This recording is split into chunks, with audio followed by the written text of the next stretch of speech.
Kulong sa sugal at drugs ang 7 katao kabilang isang babae at isang security guard sa iskinasang operasyon ng Makati City Police Station, kinilala ng West Rembo Substation.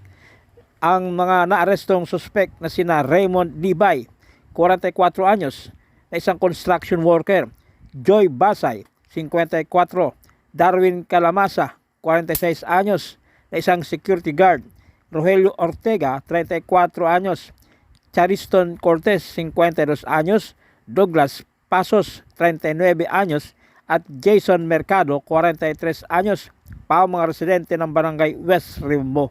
Alas 3 ng madaling araw, nagsasagawa ng Bet Patrol ang mga tawa ng West Rimbo Substation sa number 126 Block 4 Extension Teachers Compound, Barangay West Rimbo, Makati City, nang respondihan ang sumbong ng isang concerned citizen hinggil sa nagaganap na illegal gambling sa nasabing lugar. Nang maaktuhan ang mga suspect na naglalaro ng Caray Cruz sa isang lumang bahay na naging dahilan para arestuhin ang mga ito, na-recover ng mga pulis sa lugar ang gambling paraphernalias habang nang utusan ang mga suspect na ipakita ang laman ng kanilang mga bulsa. Na kumpiska kina Libaw at Basay ang tig-isang plastic sachet na naglalaman ng hininalang shabu. Arestado sa sinagawang bypass operation ng Station Drug Enforcement Unit ang isang di umano'y tulak ng shabu sa lungsod ng Taguig. Isinagawa ang anti-illegal drugs operation pasado alas 6 ng gabi na pinangunahan ni Police Captain Dennis Frivaldo, hepe ng SDEU sa MLQ Street, Purok 2, Barangay New Lower Bikutan, Taguig City. Kinilala ang suspect na si Arnold Diacosta, 50 anyos, at residente sa nasabing barangay. Na-recover mula sa suspect ang 6 na plastic sachet ng hininalang shabu na nagkakalaga ng 27,000 piso.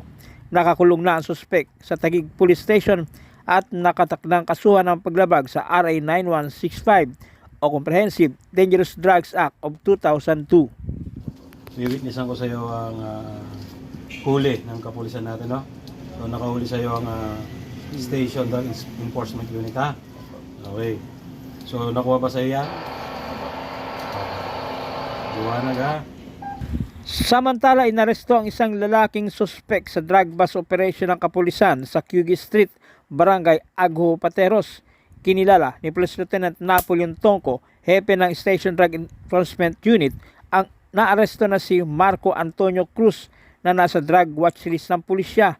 Nakumpiska sa suspect ang tinatayang 1 gramo ng hininalang shabu na nagkakalaga ng 6,800 pesos.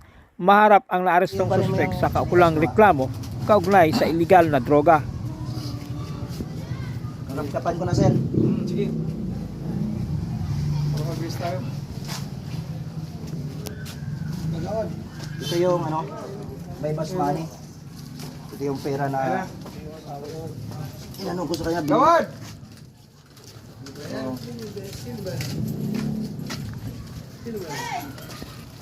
Si Marco.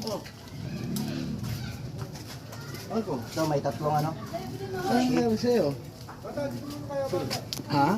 Tatlo sir, nakuha ko sa posisyon niya. Sige, marka. Saan ka nahuli? Saan ka nahuli? Sa'yo ba yun? Salita ka, salita ka. Saan ka nahuli? Sa? Papel. Bakit? Dapat tinitigil nyo na yun. Dito. Kasi amoy echas.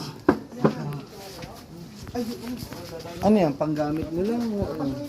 Paggamit ko lang po yan, sir. Ang dami naman yan. Hindi po sa akin yan, sir.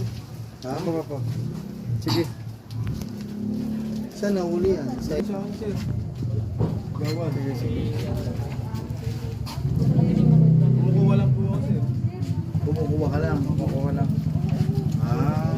Ko lang po. Kinika, pangalan mo? Marco Cruz. Ikaw, Marco, ay hinuli kita sa pagbibenta ng illegal na droga. Sir, hindi po. Ikaw ay may karapatang manahimik o magsawalang kibo. Ano man ang iyong sabihin ay maaaring gamitin sa korte dito sa ating Pilipinas. ikaw din ay may karapatang kumuha ng sarili mong abogado. Kung wala kang kakayahan, ang gobyerno magbibigay sa'yo ng isa. Ikaw din ay may karapatang kumuha ng sarili mong doktor. Tumingin ka, doktor, para ikaw ay physical na ipasuri. Kung wala kang kakayahan, ang gobyerno magbigay sa'yo ng isa. Naintindihan mo ang iyong mga karapatan?